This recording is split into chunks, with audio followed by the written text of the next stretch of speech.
Hi friends, நாளைக்கு சங்கீதா அவர்கள் சென்னை வராங்கன்றது உறுதியாகிடுச்சு. ஏன்னா முதலமைச்சர் விஜய் அண்ட் சங்கீதா இவங்களோட விவாகரத்து வழக்கு நாளைக்கு விசாரணைக்கு வருது. செங்கல்பட்டு குடும்ப நல நீதிமன்றத்தில் தான் நாளைக்கு இந்த விசாரணை நடைபெற போகுது.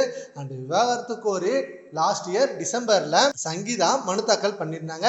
அண்ட் அதுக்கடுத்து ஏப்ரல் 20 ஒத்தி வைக்கப்பட்ட வழக்கு அண்ட் நாளைக்கு விசாரணைக்கு வருது. அண்ட் இந்த விசாரணையில தான் என்ன முடிவு எடுக்க போறாங்க, என்ன முடிவு சொல்ல போறாங்க அப்படின்றது இருக்கு. ஏன்னா இப்போ வரைக்கும் சங்கீதா அவர்கள்ட்ட நிறைய பேச்சுவார்த்தை பண்ணியிருக்காங்க. நீங்க 2 பேர் சேர்ந்து வாழணும், உங்க மகனுக்காகவும் மகளுக்காகவும் நீங்க இந்த நல்ல முடிவை எடுக்கணும். ஏன்னா அவங்களோட ஃபியூச்சர்னு ஒன்று இருக்கு. இப்போ விஜய் அவர்கள் முதலமைச்சர் ஆகிட்டாரு. அவர் ஏகப்பட்ட இன்னல்களையும் கஷ்டத்தையும் தாண்டி தான் இந்த முதலமைச்சர் பதவிக்கே வந்திருக்காரு. போய் இந்த நேரத்துல நீங்க கூட இருக்கணும், என்னதான் பிரச்சனையா இருந்தாலும் நீங்க பேசி சரி பண்ணிக்கணும். இத்தனை வருஷம் உங்க கூட சந்தோஷமா தானே இருந்தாங்க, அண்ட் நீங்களும் சந்தோஷமா தானே இருந்தீங்க. அவங்களோட வெற்றியில எல்லாத்துலயுமே உங்களுக்கு பங்கு உண்டு. அதை விஜய் அவர்களே நிறைய ஃபங்க்ஷன்ல சொல்லியிருக்காரு. என்னோட வெற்றிக்கு காரணமே என்னோட மனைவி தான் அப்படின்னு உங்களை தான் மென்ஷன் பண்ணியிருக்காரு.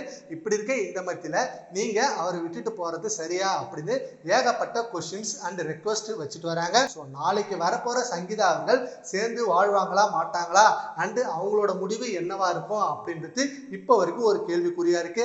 ஆனா சங்கீதா சுற்று வட்டாரத்துல இருக்க நிறைய பேர் இல்ல, சங்கீதா அவர்கள் ஒரு நல்ல முடிவு எடுத்திருக்காங்க. ஸோ நாளைக்கு சென்னை வந்ததும் உங்களுக்கு ஒரு நல்ல சந்தோஷமான செய்தி சொல்ல போறாங்க அப்படின்னு ஒரு சர்ப்ரைஸ் மொமெண்ட்டை சொல்லியிருக்காங்க. ஸோ இது எந்த அளவுக்கு உண்மைன்னு தெரியல. அண்ட் நாளைக்கு சங்கீதா வராங்களா அப்படின்றதும் ஒரு கேள்விக்குறியா இருக்கு. வந்தாங்கன்னா கண்டிப்பா ஏகப்பட்ட கொஸ்டின்ஸ் இருக்கு அவங்க கிட்ட கேட்க. சரி, ஓகே ஃப்ரெண்ட்ஸ், நாளை விசாரணை. இதை பத்தி உங்க ஒப்பீனியனை நம்ம கமெண்ட் பாக்ஸ்ல கமெண்ட் பண்ணுங்க. Thank you friends.